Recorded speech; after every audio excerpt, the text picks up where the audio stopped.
আসসালামু আলাইকুম বন্ধুরা, কেমন আছো সবাই? আশা করি সবাই ভালো আছো। তো আজকের ফটোশপের পর্বতে তোমাদের সবাইকে স্বাগতম।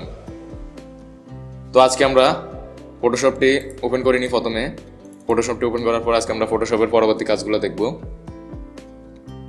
আগের পর্বে আমরা ফটোশপে দেখিয়েছিলাম স্পটেলিং ব্রাশ টুল এবং ব্রাশ টুলের কাজগুলো। তো আজকে আমরা দেখাবো ক্লোন স্ট্যাম্প টুল এবং কি হিস্টোরি ব্রাশ টুল বা আর্ট হিস্টোরি ব্রাশ টুলের কাজগুলো। তো চলো আগে আমরা ফাইল থেকে গিয়ে একটা ছবি ওপেন করে নিই। তো আমরা একটা ছবি ওপেন করে নিতেছি। তো ক্লোন স্ট্যাম্প টুলের কাজ দেখার জন্য আমরা এই ছবিটি ওপেন করে নিলাম। ছবিটি ওপেন হওয়ার পর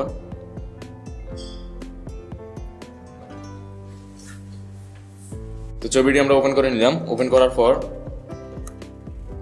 ছবিটিকে আমরা একটু কিবোর্ড থেকে অল্টার প্রেস করে মাউসের স্ক্রল বাটন ঘুরিয়ে আমরা একটু জুম করে নিলাম। তো ক্লোন স্ট্যাম্প টুলে ক্লিক করার পর এখান থেকে ক্লোন স্ট্যাম্প টুলটা আমরা নিব। ক্লোন স্ট্যাম্পের টুল মূল কাজ হলো যে এক জায়গা থেকে স্যাম্পল কপি করে অন্য জায়গায় পেস্ট করা। এটা হচ্ছে ক্লোন স্ট্যাম্প টুলের মূল কাজটা। তো আমরা যখন কোনো জায়গা থেকে কোনো অংশ সিলেক্ট করে নেব, সিলেক্ট করার পর আমরা যে জায়গায় ড্র্যাগ করব মাউসটা ওই জায়গায় ওই অংশটুকু এখান থেকে এই অংশটুকু ড্র্যাগ হয়ে ওই যে জায়গায় আমরা মাউসটাকে ড্র্যাগ করব বা যে জায়গায় আমরা নিয়ে যেতে চাই ওই জায়গায় এসে এটা পেস্ট হয়ে যাবে। তো এখানে ক্লোন স্ট্যাম্প টুলে ক্লিক করার পর উপরে ইন্টারফেসে কিছু অপশন আছে, যেমন এখান থেকে সাইজের অপশনটা আছে। তো সাইজ সম্পর্কে আমরা আগের ভিডিওতে আরও বলেছি, তো যারা দেখেন নাই দেখে নেবেন। তো এখান থেকে আমি আবার বলতেছি, সাইজ থেকে আপনি ব্রাশের সাইজটা এখান থেকে বড় বা ছোট করে নিতে পারেন। তো এখান থেকে সর্বোচ্চ 5000 পিক্সেল পর্যন্ত নিয়ে আপনারা কাজ করতে পারবেন।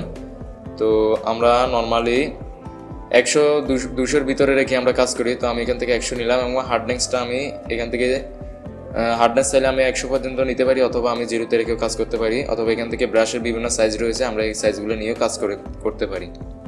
তো আমরা এখান থেকে আপাতত এই সাইজটি নিয়ে কাজ করব। তো এখান থেকে হার্ডনেস 100 দিলাম এবং সাইজ আমরা 100-তে রাখলাম। তো ক্লোন স্ট্যাম্প টুলের এখান থেকে এই অপশনগুলো ঠিক করার পর আমরা কিবোর্ড থেকে অল্টাটা প্রেস করতে হবে। আমরা যে জায়গায় যেমন আমরা যদি এখান থেকে এই ফুলটাকে কপি করে আমি এখানে আনতে চাই, অথবা এখানকার অপশনটুকু আমরা এখানে নিয়ে আসতে চাই, তাহলে আমরা কিবোর্ড থেকে অল্টা প্রেস করে এখানে একটা ক্লিক করব। ক্লিক করার পর আমরা এখানে যখন এসে ড্র্যাগ করব তখন এই অংশটুকু আমাদের এখানে এসে বসে যাবে। তো ড্র্যাগ করলে এটা এখানে এসে পেস্ট হয়ে যাবে। তো এভাবে আমরা চাইলে কোনো একটা অংশের ডুপ্লিকেট কপি আমরা এভাবে তৈরি করে নিতে পারি। তো আমরা কন্ট্রোল অল্টার জেড দিয়ে ব্যাকে চলে গেলাম। ক্লোন স্ট্যাম্প টুল দিয়ে আরও অনেক কাজ করা যায়, যেমন আমরা যদি এখান থেকে এই পাতাটাকে এখান থেকে রিমুভ করে দিতে চাই, অথবা এই কালারটা আমরা এখানে পাতার উপর অ্যাপ্লাই করি, অর্থাৎ এই কালারটা আমরা এখানে অ্যাপ্লাই করব, পাতাটাকে রিমুভ করে দিব, আমরা সেটাও করতে পারবো ক্লোন স্ট্যাম্প টুল দ্বারা। তো প্রথমে আমরা এই অংশ থেকে যে জায়গার কালারটা আমরা এখানে বসাতে চাই ওই জায়গা থেকে আমরা ওই জায়গায় মাউসটা নিয়ে গেলাম এবং কিবোর্ড থেকে অল্টাটা প্রেস করে একটা ক্লিক করব। ক্লিক করার পর এই জায়গার স্যাম্পলের কপিটা নিলাম। এখন এখানে আসি যদি আমি একটু ড্র্যাগ করি, তখন এই জায়গার স্যাম্পলটা এসে এখানে এসে পেস্ট হয়ে যাবে। তো এইভাবে আমরা কালারটাকে ম্যাচ আউট করে নিতে পারি আমাদের বিভিন্ন জায়গা মতো থেকে আমরা ক্লিক করে করে। তো এইভাবে আমরা অন্য অংশকে চাইলে সম্পূর্ণ রিমুভ করে দিতে পারি। যেমন আমরা যদি এই অংশ থেকে সাদা অংশটা নিয়ে এই ফুলটার উপর ড্র্যাগ করি, তাহলে এখানে ফুলটা চলে যাবে, অর্থাৎ এই সাদা অংশটা এখানে এসে পেস্ট হয়ে যাবে। তো কিবোর্ড থেকে আমরা অল্টা প্রেস করে এখানে এসে একবার ক্লিক করলাম। ক্লিক করার পর এখান থেকে একটা স্যাম্পল নিলাম। তারপর এখানে এসে মাউসটা যখন আমরা ড্র্যাগ করব, তো ড্র্যাগ করার সাথে সাথে আমাদের এই অংশটুকু কপি হয়ে আমাদের এখানে এসে বসে যাবে। তো আমি একটু কাজটা তাড়াতাড়ি করতেছি, যখন আপনারা জুম করে সুন্দরভাবে কাজ করবেন তখন কিন্তু সম্পূর্ণভাবে এটা মিলে যাবে।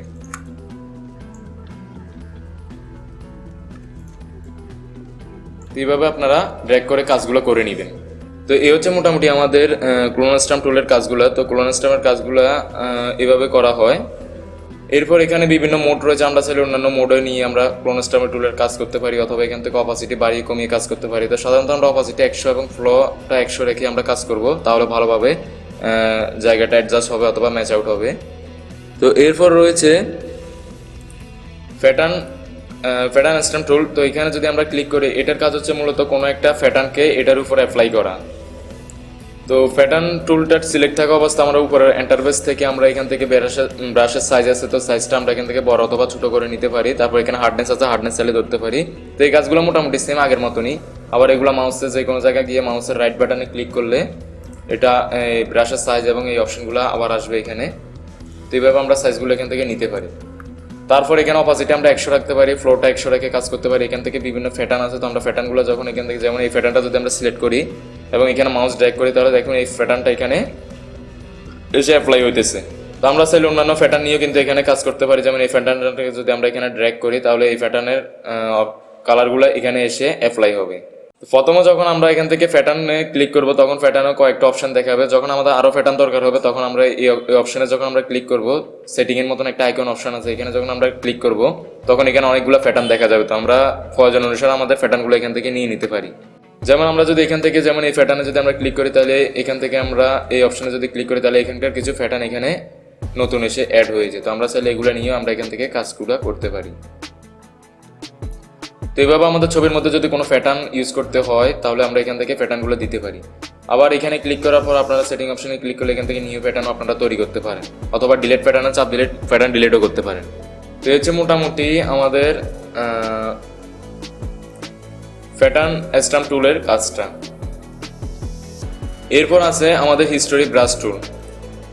হিস্টোরি ব্রাশ টুলে যদি আমরা ক্লিক করি, তখন এই ব্রাশ টুলে ক্লিক করার পর আমরা যখন এখান থেকে সাইজটা বাড়িয়ে দেবো, তো আমরা এখান থেকে সাইজটা একটু বাড়িয়ে নিতেছি, ব্রাশের সাইজটা। তো আমরা এই হিস্টোরি ব্রাশ টুলের কাজ হলো যে ছবির মধ্যে যা কাজ করেছি সেগুলোকে আগের অবস্থানে নিয়ে যাওয়া। আমরা যখন ছবির মধ্যে কোনো কাজ করি, তখন ওইটাকে সম্পূর্ণভাবে মুছে আগের অবস্থানে নিয়ে যাওয়ার জন্য আমরা হিস্টোরি ব্রাশ টুলটা ব্যবহার করতে পারি। তো হিস্টোরি ব্রাশ টুলে ক্লিক করার পর আমরা এখান থেকে ব্রাশের সাইজ ঠিক করি এবং মোডটা নর্মালে রাখবো এবং অপাসিটি 100 এবং ফ্লো 100 রেখে যখন আমরা মাউস দিয়ে এইভাবে ড্র্যাগ করব, তখন দেখুন একটু আগে আমি যে কাজগুলো করেছি এগুলো কিন্তু সম্পূর্ণভাবে রিমুভ হয়ে যেতেছে এবং কি আমার আগের ব্যাকগ্রাউন্ডটা ফেরত চলে আসতেছে। তো এইভাবে আপনারা ছবির মধ্যে যদি কোনো কাজ করে ফেলেন, ওটাকে যদি বাদ দিতে চান, তাহলে এইভাবে হিস্টোরি ব্রাশ টুল দ্বারা আপনারা ওই অংশটুকু বাদ দিতে পারেন। তো এটার একটা মজার বিষয় হলো যে আপনি শুধু যেই জায়গায় চান ওই জায়গাগুলো আপনি রিমুভ করতে পারেন, আর যেটা আপনি চান না ওইটাকে আপনি রেখে দিতে পারেন, অথবা চাইলে সম্পূর্ণটাও আপনি রিমুভ করে দিতে পারেন যে কাজগুলো আপনি ইতিমধ্যে করেছেন। তো এই হচ্ছে মোটামুটি আমাদের হিস্টোরি ব্রাশ টুলের কাজ। আর হিস্টোরি ব্রাশ টুলের মূল কাজটাই হলো ছবিকে পূর্বের অবস্থানে নিয়ে যাওয়া, একেবারে ছবির নতুন ফরম্যাট যেভাবে ছিল ওইভাবে করে দেওয়া, আপনার সমস্ত কাজ ডিলিট করে, যেগুলো আপনি এডিট করেছেন ওইগুলোকে ডিলিট করে আগের অবস্থানে নিয়ে যাওয়া হলো হিস্টোরি ব্রাশ টুলের কাজটা।